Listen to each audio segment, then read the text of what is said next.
You are about to watch 3 Bayonetta 3 videos in one, so stay until the end to see my love letter to our toxic situationship with Bayonetta 3. A failed story, a failed villain, failed world building, why No Way Home in the Spot worked, and why Bayonetta 3 didn't. How the writers abandoned the fans, the lack of transparency, and then I'm going to blow all y'all away with how we can fix this abusive relationship. This is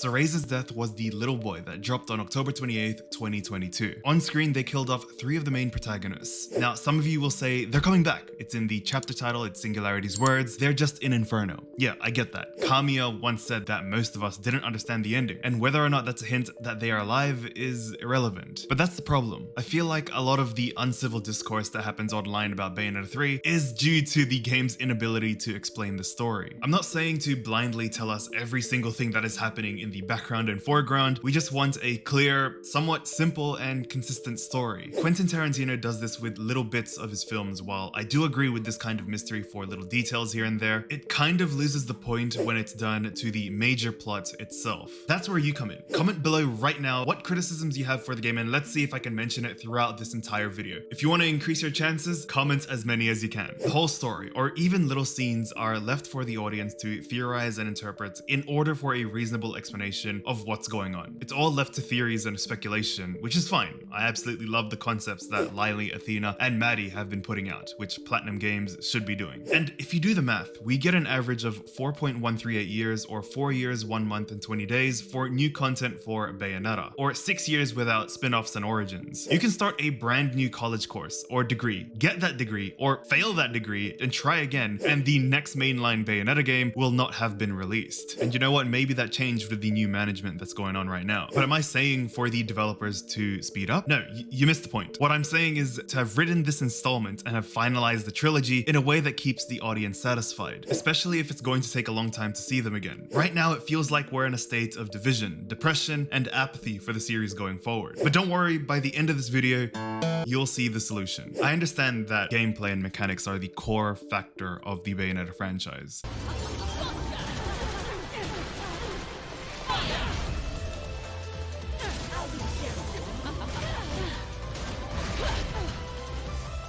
That's so hot, what the heck? Oh, fuck! But especially in today's climate where lore and story is important, why do you think fanfics and headcanons and theories are so popular with this series? Well, what if it's because that's all we can do? This doesn't just apply to Cereza's death. You know, John during the 500 years. Where is Loki? What was Singularity's true motive? Does brave Cereza exist? Heck, Bayo Jean. As much as there are people that both advocate and disprove it, the extreme Bayonetta John fandom exists because, one, there were hints that showed their romantic affection to each other, but then I feel that the absence of content and character arcs left a vacuum for us being Delulu, overthinking things, which led to the heartbreak of Bayo John fans when Cereza ended up with Luca, even though that was probably Kamiya's goals since the very start. And again, this doesn't just apply to Bayo John fans, it was just an example. This also applies to people who were hopeful for a better story. I'm a prime example. I've posted heaps of theories, some of them were similar, and I'm grateful. But Bayonetta 3 required the audience to think and explain it themselves. Interpretation should be reserved for a story's message, and what the writer was meant to convey, not the story of events themselves. And it's hard enough asking the director, or at least ex-director, himself about his own story. Now, am I saying for me or anyone to stop thinking about theories? No, I've never said that ever. The solution is at the end of this video, but you have to understand a few things before you get to it, to which we encounter another problem. Most successful trilogies follow a formula: the intro, the climax, and the resolution. Bayonetta 1 was the time that introduced the characters, which was phenomenal. It had the perfect amount of plot twists and a great man behind the curtain reveal, which was Baldur. Bayonetta 2 did an even bigger twist, with the antagonist, Lupter, being the one who perpetrated the witch hunts incident 500 years ago when Rosa died, and was the one who was slowly possessing Baldur. This duology worked because there was already something that the audience knew that revealed something more ominous and emotional. There was a launch pad into to this arc. We find out that Baldur saves the world by imprisoning Lopter at the cost of his sanity, which leads into Bayonetta 1. In saying that, what launchpad did Bayonetta 3 stem from? From Bayonetta 1 or 2? Now before you say, Rakunx, Bayonetta is not a trilogy, there are plans for 6 more games until Bayonetta 9. Maybe that's gonna be changed now, but you're right. Maybe they are doing arcs in duologies. That would make sense. If they don't retcon Bayonetta 3, Bayonetta 4 can be interchangeable like how Bayonetta 2 was to Bayonetta 1. And I have nothing against that. That's the solution. But I want to criticize how Bayonetta 2 led to Bayonetta 3. Even if it is a duology, there has to be something that stems from the previous game. Just to give an example, if they want to transition Bayonetta 2 to Bayonetta 3 really well, imagine if they just wrote this one line by Lopter that said something along the lines of, "This battle is much bigger than you think. You're an insect in a handful of sand that thinks it's conquered it all." And they kind of did. That last scene where Cereza sees the Fool card is the closest thing to that, as if we are the fools to have defeated the wrong enemy. Actually, you know what? Include John's warning to that list too. Again, there has to be something that dominoes into the events of the third arc. Or since this is a fighting slash shonen slash powers series, a warning. Singularity was born from a facility in his universe and eventually eradicated all of humanity. What is the connection to Bayonetta 1 or 2? There's none. Nothing that talked about the first Armageddon, or even the Eyes of the World, witch hunts, Baldur, Rose's death, nothing about John's disappearance in those 500 years. In fact, Bayonetta 2 did a better job at closing the questions in Bayonetta 1. In Bayonetta 3, nothing fulfills that arc. It was just a random ass villain that Cereza and Viola have to stop, literally, from a different timeline. The only connection to the main characters was that Singularity killed Viola's biological mom, but that stems from the beginning of Bayonetta 3, not from anywhere else. Imagine if Singularity's motive was to take over the multiverse in order to merge all the realms back into its original state, before the first Armageddon, to eradicate magic and make man all equal, or some typical bullshit like that, I don't know. Also, not once did we hear the words Armageddon or Eyes of the World in Bayonetta 3. There was actually a scene in Bayonetta 1 where Baldur says, "Each bearing witness with their own eye. This is how our universes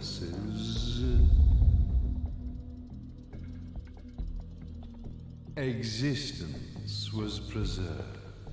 Which could have been a link to the events of Bayonetta 3. Heck, they've even confirmed in the dev commentary that the multiverse had been a thing in the background ever since the first game. But there's no direct correlation to that towards Bayonetta 3. There's no build-up towards that in Bayonetta 3. There was an indirect build-up, but not so much to the point where we were hoping for a multiversal war. But in Bayonetta 3, we are almost gaslighted to accept the multiverse as something that's been there all this time. Which, to play devil's advocate here, is kind of true and realistic. In our world, we don't even know if the multiverse is here. And this universe or multiverse doesn't have an obligation to make sense to us. Maybe that's what they were going for, but this is a story. It's a video game. Come on. We want some consistency. Our real life is already too convoluted. That's why we escaped to these video games. Bayonetta 3 left us with more unnecessary questions than answers. They introduced new things, where instead, it was meant to ribbon the gift of a package that is a trilogy, and then send us off to a new generation. And I know what some people are gonna say. Rakunx, you watch way too much Marvel and Shonen. Well, yeah, because it's a proven formula. Not just for Marvel, but for any magical series that I've started watching too. I've just recently finished the Harry Potter Cinematic Universe Deathly Hallows Part 2, and I absolutely enjoyed it. And by the way, I think I'm a Ravenclaw. But moving on, why do you think people say that the MCU is so stale now? And I agree, there's a lack of connection between each arc and series lately. It's forgotten the magic of what was once the MCU pre-Endgame, for the sake of quantity. It's what I feel with Bayonetta 3, there wasn't a connection between 2 and 3. You know in the dev's diary that the multiverse wasn't something they introduced recently, but something that has been in their minds since the first game, and I believe Kamiya. Let's say they are telling the truth. However, it doesn't feel like that with Bayonetta 3. There was only one point that I believe it felt like that with Bayonetta 3, and that was the very end when Bayo 3 Cereza sees a Bayo 1 Cereza. But then again, that connection is a theory. There's nothing confirmed. There's no flashbacks, no dialogue of her remembering her, nothing. It just feels like fan service. But we'll get into this scene analysis and discussion very soon. From how the story is written, it really looks like, remember, it's not how it is, but it really looks like they saw No Way Home and Endgame and said, we can do that. For an arc as big as a multiverse, I don't believe one game is enough to fulfill its potential. It felt rushed, it felt squeezed into a short amount of time. That everything they actually put into this game was all for hype. Like, it's there for the sake of fan service, or we have a multiverse. The original title of this video was going to be the post-nut clarity of Bayonetta 3, because it was just just hype at the time. But over the course of that 1 year, you start to realize, man, that was really rushed. But as we said in our Eyes of Bayonetta 3 book breakdown, they had so many things planned, and it looks like they just ran out of time. Bayonetta 3 is basically Cereza goes off hopping into different universes with Viola, who is her daughter from another universe. Viola explains that Singularity is a megalomaniac who aims to conquer the whole world of chaos and every single timeline out there. He also sees Cereza as a threat, so he aims to kill every Cereza variant until he reaches Archive Origin, the Bayonetta that we use in Bayonetta 3. Now, it doesn't matter which interpretation for use for the time being. Funny enough, it's actually an issue itself that's going to be addressed soon in this video. In summary, the transition and plot of Bayonetta 3 felt like a brand new game's plot that was substituted at the last minute. I'm gonna give credit to my friend who said that, but I'm pretty sure they want to remain anonymous. So if you're seeing this, I credit you. There's no links to the past games that fulfilled Cereza's arc, only killing her off, for now at least. This multiverse story could have been easily a Bayonetta 6. Now, I do believe and have faith that Jean and Cereza, as well as everyone, will return somehow. They just wrote it in a very ambiguous and frustrating way. I just wish there were more explanations in this game before the grand reveal and grand finale. Like scenes of the AI of Singularity possessing Sigurd. What's his motive for all this genocide? Who really are the other Bayonettas in the last scene? Why didn't Radahn help out or detect a multiversal threat? Where was Loki during this time? Could have Lupter been seeking the eyes of the world in Bayonetta 2 because he foresaw Singularity on his conquest? How did this Cereza learn Demon Masquerade? Why didn't Madama Butterfly come out to take her soul once the Umbran clock was broken? How was Singularity able to kill Jean and all the other Arch-Eves with ease? I think it would have made a lot of sense if there was a scene where Singularity scanned and studied trillions of Umbran witches across the multiverse and figured out a way to be faster than Witch Time and even Baldur's Godspeed. Maybe after that scene where Jean was stabbed, he says, "You know how many millennia it took me to conquer that annoying Witch Time of yours? A bit longer than stealing that other kid's trump card." Even just small bits of dialogue and connectivity like that would have sufficed in explaining so many things without the need of a flashback or scene. But there was little to none, which unfortunately leads to the answer of plot armor, or he's just stronger, just like any other AI, or Radahn doesn't care, or she just learns it like it was nothing. Now, this leads me to my next point. The multiverse is such a diverse and disastrous plot device that 9 times out of 10 cannot be done in one singular installment. I say 9 times out of 10 because Everything Everywhere All at Once was and is a complete masterpiece, and I said that even before it won an award. From the underlying concept of parallel worlds to the nihilistic motive of the antagonist. But what's the difference between these two series? I'll give you a second. When you boil it down, one is predominantly about the multiverse, and the other simply is a day in the life of a witch in modern times. If you think about it, Bayonetta 1, 2, and 3 individually are all in the span of a day or two. With how the story is right now, Bayonetta 3 and the multiverse don't work. To explain myself a little bit more, the reasons why Back to the Future and Doctor Who work were because they already and initially revolved around the idea of time travel and parallel worlds. When you add a massive plot device like time travel or multiverse to a series that doesn't revolve around such plot device, it feels like a lazy Hail Mary if not introduced smoothly. Adding the concept of the multiverse straight away, at least in our faces, felt exactly like that. Might I add, the idea of the multiverse was only revealed through commentary and tweets of all things. I can understand answering little tidbits of information here and there or fun facts via those methods, but an actual underlying plot device that is meant to drive and push the whole story? Yeah, nah, I'm sorry. And I get it, they don't want it to be obvious, which fine, I actually like. But the concept of the multiverse was just splattered directly in our faces at an accelerated rate, ultimately killing the potential of my next point.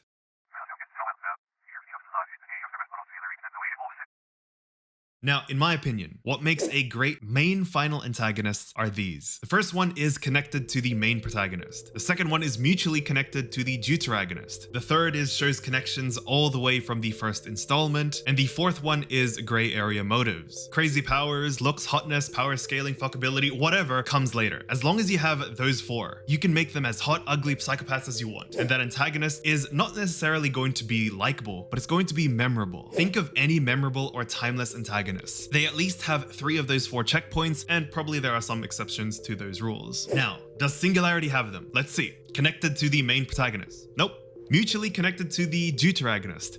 Yeah, he killed Viola's mom right in front of her, and Brizzy killed that performance, by the way. Did he have connections all the way to the first installment? Kinda, if you use these two scenes. Well, that's the problem. Again, it takes the audience to theorize and interpret that, when it probably was just a coincidence. So I'll put it as kinda. And the last one, motives. Are these the motives that make you stop and think, you know what, maybe they're right? But then again, you might say, Singularity is an AI, like Ultron. He wanted to conquer the multiverse and control humanity. Fair. The difference is, we had content and scenes and dialogue of Ultron researching, contemplating, and in a fucked up sort of kind of way, we agreed. Humanity shouldn't really be here. Now, we do see scenes of Singularity following Cereza and Viola throughout the game, but it was always opposing and just warning Bayonetta of himself. There was nothing crucial about those scenes that broke down his character and motives to the audience, only that he was just a megalomaniac. As a viewer and as a player, we didn't have time to fall in love with the character of Singularity, though I will give them credit for this. We had time to see how he interacted with Jean through a facade. It really felt like, at least to me, he was going to help us against the antagonist. So they did that quite well in hiding it, at least from my gullible ass. Singularity was apparently the big bad of this arc. He'd been hyped up ever since 2017. Someone who is far greater than Cereza, something we haven't seen before, just ripping Cereza to shreds like butter. I feel like fans were hyped for each other's discussions and theories rather than the actual game itself. Just like how Bayo 3 overall didn't really transition smoothly from Bayo 2, you can say the same for Singularity. Nothing on screen told us that he was connected to Cereza at all. Even his own Cereza variant, Dark Eve. We never got to see the purple ghost appearance from the 2017 trailer at all in Bayonetta 3. But you can also think that it was just an allusion to this scene in the beginning. But all in all, with what has been officially stated in the games and the content available, the antagonist is an AI that went rogue and started eradicating humans. There's no explanation of Singularity's homunculi, and at best his motives were only extrapolated from his bio. I don't enjoy the idea of having a baseless antagonist. It's not 1980 or 2000 where there's an antagonist for the sake of being an antagonist. Singularity, unfortunately, is like that. It's like he's there just so Bayonetta can have someone bigger than Aesir or Baldur to beat. There is a reason why the Spot from Across the Spider-Verse, He Who Remains from the MCU, and Jobu from Everything Everywhere All at Once hit so well. They were memorable, and it's not just because they had insane levels of power. I compared Singularity to all of them, because those are other multiversal antagonists in their respective franchises. The Spot was marketed as this goofy, good-for-nothing villain of the week before release. But when you watch the movie, you see him successfully gain his full potential. I swear most of you can't wait to see him again. I can't wait. Ghost Toast has an amazing video essay about this, by the way. It's actually one of the videos that inspired this video. Shoutouts to you. And heck, the Spot also established an indirect foreshadowing from the first installment. His origin was a consequence to what happened at the end of Into the Spider-Verse. He was brushed off like a nobody by Miles and everyone he loved, which is what drove him to get stronger. All because of a...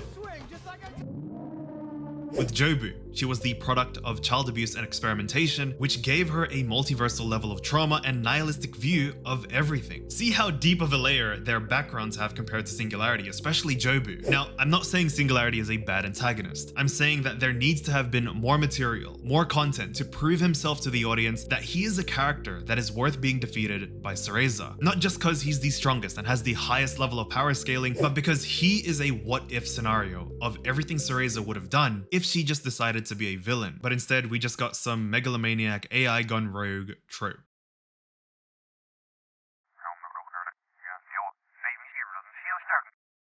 The introduction of Faeries, at least on the big screen, was hype at the time, and it was hype during the Origins arc too. They have huge potential to be one of the 4 types of enemies in Bayonetta, and I thoroughly enjoyed the plot twist and history of the Faeries in the logbooks of Bayonetta Origins, like the history of the Fairy Kings, King Arthur, Lucaon, and their own Forbidden Child arc. Origins was extremely enjoyable, and the writing of it was superb. But in Bayonetta 3, it was more in the background than actually discussed. There's even a debate to say if Fairies should have been introduced in this game in the first place. It felt like Fairies were touched in Bayonetta 3 only to the extent of teasing us to buy the next spin-off. Now, how could you actually introduce the Fairies a little bit better in Bayonetta 3? I believe the Fairies should have been the answer to the homunculi problem, but it was just brushed under the rug. In this scene, where Radahn explains that demons couldn't budge their contract since homunculi are not angels nor other demons, it was a nice consistency. Now, the introduction of the fairies, the fairy afterlife that Viola stumbled upon, felt like an add-on at the last minute, or something they were originally going to expand upon but didn't have enough time for. Now, I enjoyed Viola finally mastering her Twilight mode to beat Strider, but it would have been nice to have both a mini flashback of what was going on in her head during the time when she was stabbed, and maybe even a discussion with Cereza about how those powers work, or what those powers are after that fight. Because thanks to Origins, Cereza should know what they are. If Cereza knew about the fairies with her experiences in Origins, tell us about them. Tell Radahn, tell Viola what that was, since her biological mother couldn't. If there was some dialogue that explained that there was some forgotten history, where there was a third world that is untouched by Paradiso or Inferno, that Radahn could have talked about, or Cereza herself, she's literally been there, or something Bayonetta 3's Luca found out while exploring, just like how he explained the legend of Aesir in Bayonetta 2. They could have given us some background, but it was just, nope, you should already know this. When Viola stumbled upon that fairy afterlife, or Ternanog, or fairy world, what was the point of that scene? Was it to tease that there was a connection between the two, introducing Lucon, where we don't even know if it's a variant of the one in Origins, or if it's the same person? What was the point of that scene? While I think they had the right amount of content to tease them into Bayonetta Origins, from all the characters' reactions and lack of dialogue about them, it felt like everyone, except the audience, knew about it, which leaves us, the player, behind in the story. Instead of it being an add-on to this game, the fairies or fairy magic should have been the homunculi's weakness, as Singularity never stumbled upon or studied that realm. In general, the dynamic of this game, or Viola's role, would be to weaken or make them vulnerable, while Bayonetta delivered the finishing blow. Of course, it's not always going to be Viola weaken, Bayonetta finish, it would just be a general concept throughout the game. This would solve the problem that Radahn commentated at the beginning, which wouldn't have required the use of Demon Slave or Deadly Sin. Now, you may ask, why on earth would I want to get rid of Deadly Sin or Demon Slave? Not gameplay wise, of course keep it in the game, but story wise, I believe they wrote it incorrectly.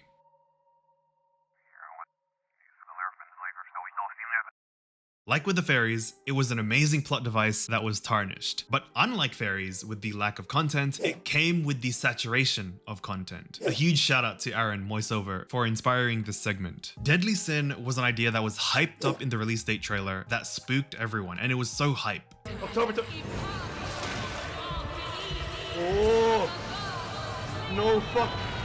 That was so cool. It was the first time Cereza conjured a ritual that looked like it endangered her own life for the sake of power. It is why I thought this was going to be one of the last scenes of the game. Just the idea of ripping your heart out in some grandiose, occult-like ritual alludes to the idea that this is a forbidden technique, based on my 20 years of shonen anime. But that alludes to the idea where it should be used as a last resort. It's tropes like these that follow the idea of, you know you are going to die in this fight, so you might as well die and take the enemy with you. That's the emotion that could have been evoked with this ritual. However, every time she used it against all of the last bosses of each universe, it undermined it. I don't believe that Cereza, who's battled Father Boulder or the God of Chaos, if you use this interpretation, needed to use Deadly Sin against high order homunculi. Conversely, I don't think Brave Cereza in the diverged interpretation would require Deadly Sin all the time. It just felt like an excuse to have kaiju battles. And if they wanted that, they could have already done that with Madama Butterfly and the rest, like with the two previous games. Maybe they just wanted to innovate so viewers won't say it's the same lazy idea as the two previous games, which is fair. I understand that and somewhat agree. But we only had a few kaiju battles, 1 or 2 I think. It would have been fine seeing them roam free even if they did have design upgrades. But this is how I believe it should have been done. Imagine she contemplated using it throughout the story when she was alone, but managed to beat those bosses without Deadly Sin. Cereza always finds a way to kill B-tier opponents without endangering her own life. Now, you want to keep Balzabul and Sin Gamora?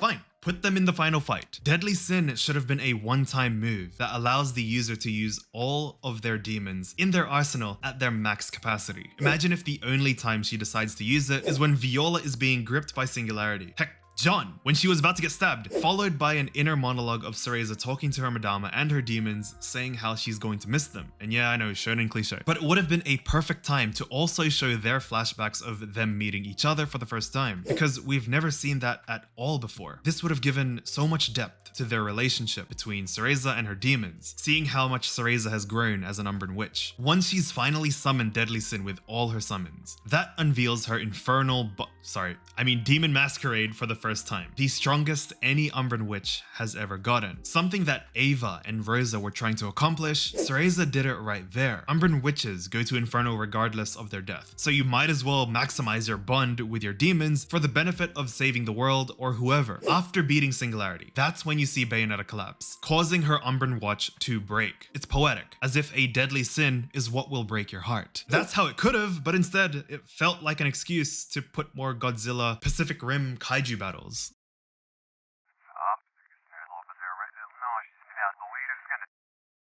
I was so hopeful with the last Thule arc, the Crescent and Sunrise statues. I was so fucking nutty seeing them in the trailer. Oh shit! Oh shit! The fucking...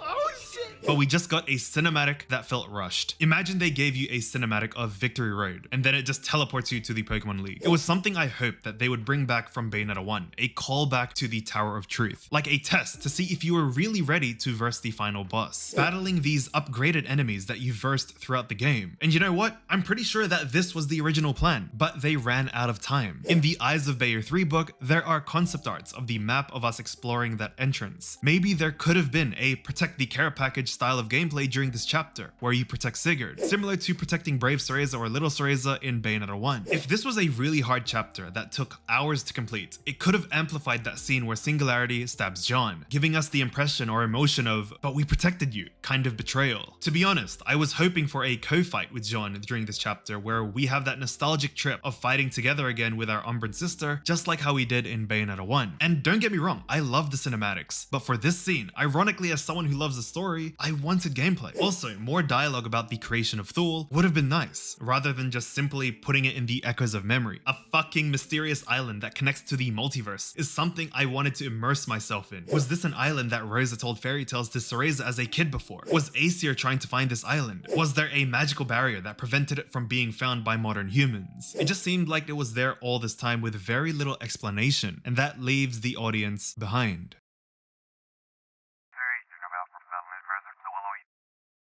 It wouldn't be revealed until the final chapter, but the moon would have a gigantic door on its darkest point, furthest away from Earth. Is the gate to other timelines and parallel universes. It would explain the Ursa flying object inside it powering it, and it's something that completes the narrative of Fly Me to the Moon, that Rosa had been singing all this time to Cereza. What if the Umbran Witch's secret mission for all those centuries was to keep that rip in space-time?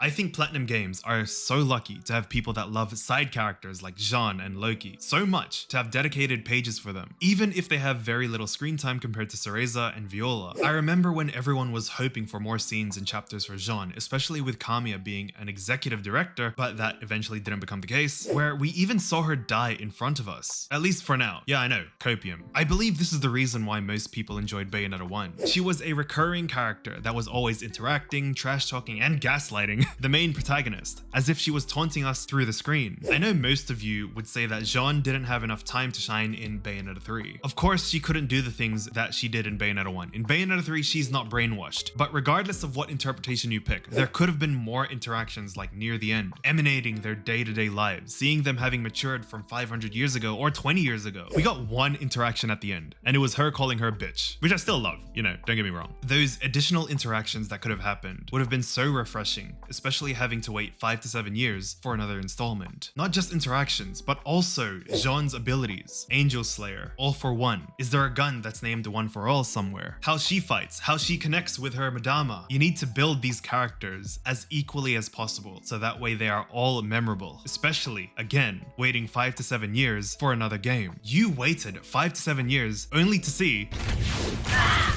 Yeah.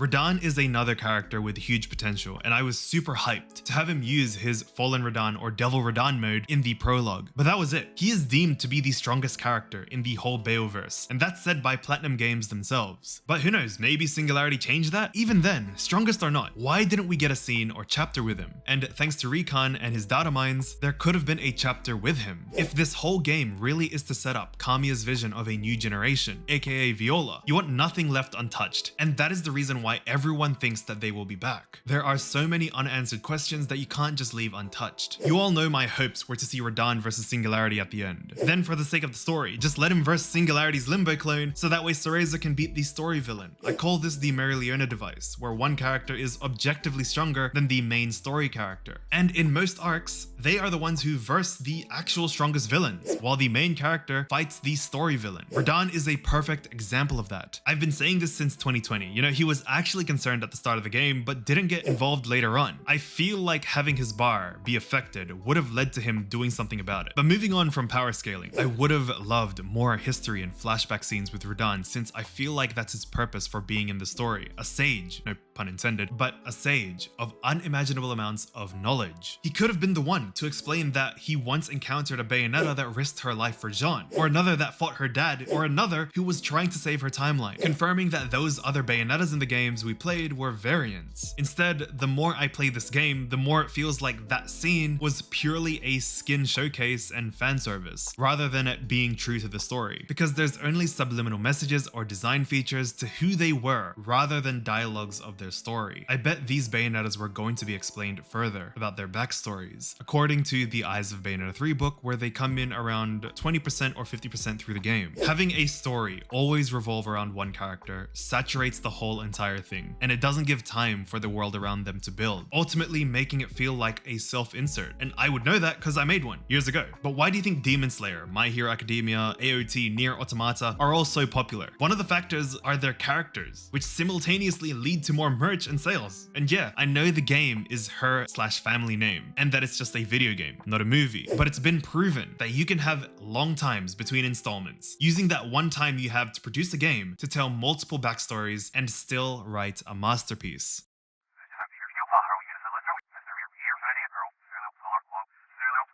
You know, we were going to allegedly see the main Bayonetta variants around halfway throughout the game, giving them more time to interact, trash talk, and discuss their universes. But why does this work after 2 years, but this one doesn't after a month? And don't get me wrong, when I first saw it, well, you know how I was.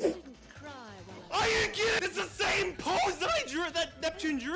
On the other hand, it was a surreal experience to finally see Andrew Garfield and Tobey Maguire again. But with Bayonetta 3, it depends on your interpretation. And this is why most people prefer to think that this is Brave Cereza, while the rest are Bayonetta 1 and 2 Cereza respectively, in the converged interpretation. It assumes this is the Bayonetta we used in Bayonetta 1, 2, and 3, rendering these Cerezas as just random variants that we barely know. At most, it could probably be the Bloody Fate and the Records of Time 2 Cereza, but even then, we haven't grown with them. If you compare that to No Way Home, it'd be like if Feige confirmed that these two Spider-Men are not the same ones we saw in the movies years prior. They just look the same, but thankfully that's not the case. In the diverged interpretation, it assumes that this is the little girl that grew up who we took care of in Bayonetta 1, and these are the Bayonettas that we used in the previous games respectively. It gives a sense of we grew up with them, which was, correct me if I'm wrong, the same feeling that we felt when we saw Andrew and Tobey in No Way Home. But going back to the argument of why this scene didn't hit as much, especially after a few months of post-nut clarity, I think it's because it was so sudden. Again, at the time, absolute hype. It bore resemblance to my 2020 scene, and it was a dream come true. If they did see my videos prior to making this, I thank you so much for taking inspiration if you did. But No Way Home already had established reboots, while Bayonetta 1, 2, and 3 are thought to be a continual series, which is why the diverged interpretation is favored, in my opinion. Realistically, and I said this in my previous video, this was just fan service. If only there was dialogue that explained their appearance and justified their existence in this universe, which I think was the original ideas, but were scrapped due to time constraints. Ultimately, they ended up reverting to, well, we don't know. And that brings me to my next point. We don't know where all the Bayonetta variants went.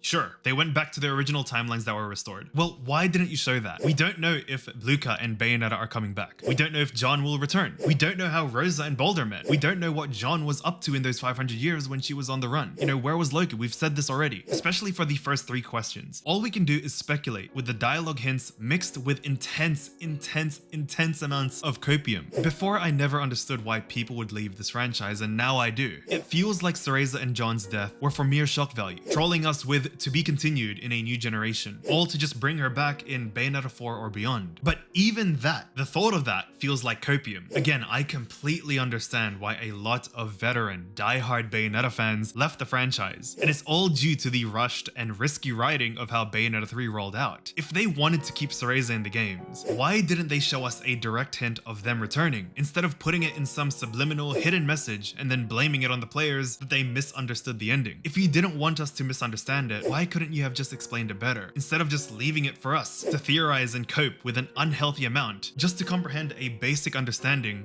of what is happening? It gets even worse when we have to wait an average of 4 years for more content and information if the pattern continues. And then you have the development publication issue. Does Nintendo even want to invest in this IP? I personally believe that Nintendo will still continue this franchise, even if the story was convoluted, but that's thinking optimistically. But whether or not they release more, it's the lack of information, confirmed and uploaded, that corrodes the love for this series. It leaves us, the fans, to write fanfics, theories, and interpretations of anything. We fill that void in, which then toxically heightens our expectations for when the next official thing happens half a decade later, disappointing us. Partly, it's our fault too. So, what's the solution?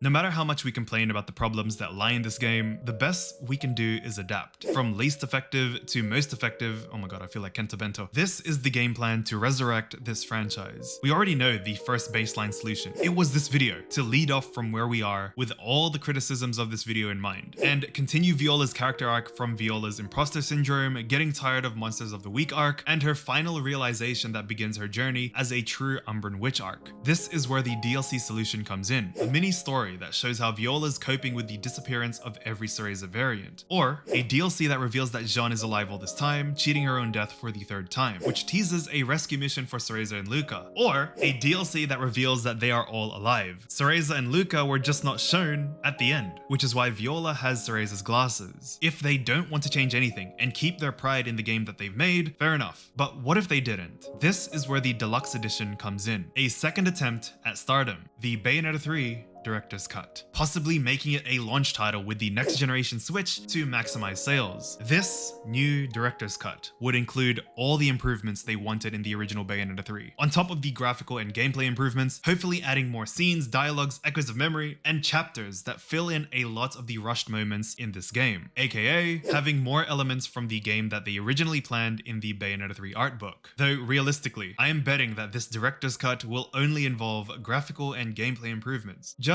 to lower my expectations a little. Or they can go with the Hail Mary route, releasing Bayonetta 4 in 4 to 6 years. No attempt at spin-off releases, just figuring out the story from where they left off. And by the way, Platinum Games, you can use this video if you want, but in this route, there is a new writer for this franchise. Okay, I'm gonna be honest, I wrote this before the news that Kamiya was getting outed, or he left, and now I'm thinking that that was a cool prophecy that I accidentally wrote. But anyway, Bayonetta 4 would have someone new who has proven their worth and has experience in not just making a great story, but fixing one. They already have one who's proven it on their team already. But let's say that they didn't go with this route. You can always press the big red button, the retcon. But there are 3 ways to retcon Bayonetta 3, and I know a lot of veteran fans of the story would prefer at least one of these. You have the soft reset. Basically, it specifically states within the story that things never happened, as if it was happening in someone's head, aka, but it was only just a dream. I know some of you are SMHing, but maybe due to how convoluted the story is, some people might be okay with this. Think Alice in Wonderland or Super Mario 2. But maybe you prefer the hard reset, the second route, where it specifically says in the story that the universe is changing. Perhaps in Bayonetta 4 or even a Bayonetta 3 DLC, Viola finds adult Loki to reset the events of Bayonetta 3 at the cost of their lives. A sort of emotional returning of the favor for Bayonetta, saving them during their arcs. Or something like that, I don't know. I don't think Jackie and Yarya would like like that, by the way.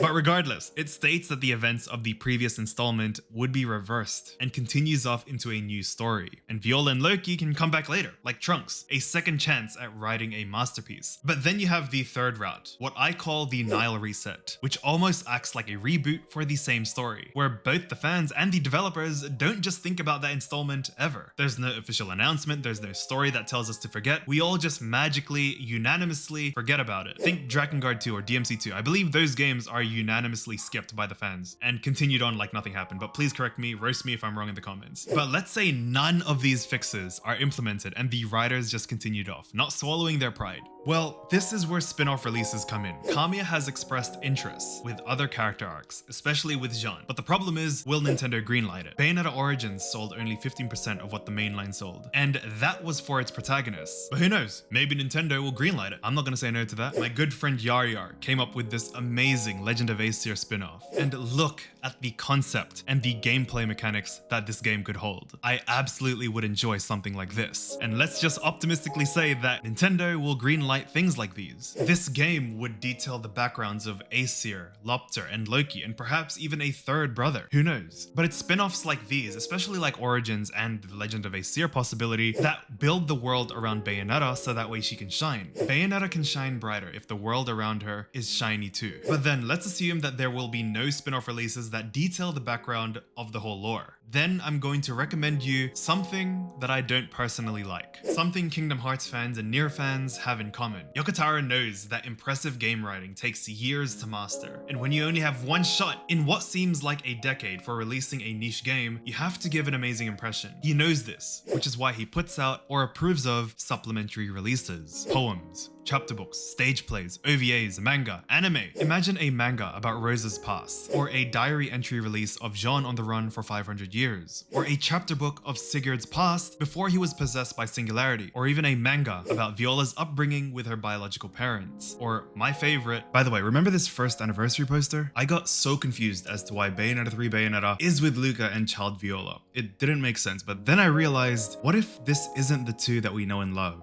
but Dark Eve and Dark Adam before they were corrupted? Did they have a Viola who potentially died in front of them, causing them to side with Singularity? Is that why Dark Eve knew of her daughter's nickname when she was facing her variant? Are we potentially looking at the Alphaverse family? The same timeline as Singularity. Are the Eyes of the World themed pins a metaphor that this is an illusion or window in time for that timeline? Now, realistically, the artist or the promoter probably just forgot, and I'm just trying to make sense of the whole content and make one last theory. But Platinum Games, feel free to use this video. Alright, back to the original point of the video.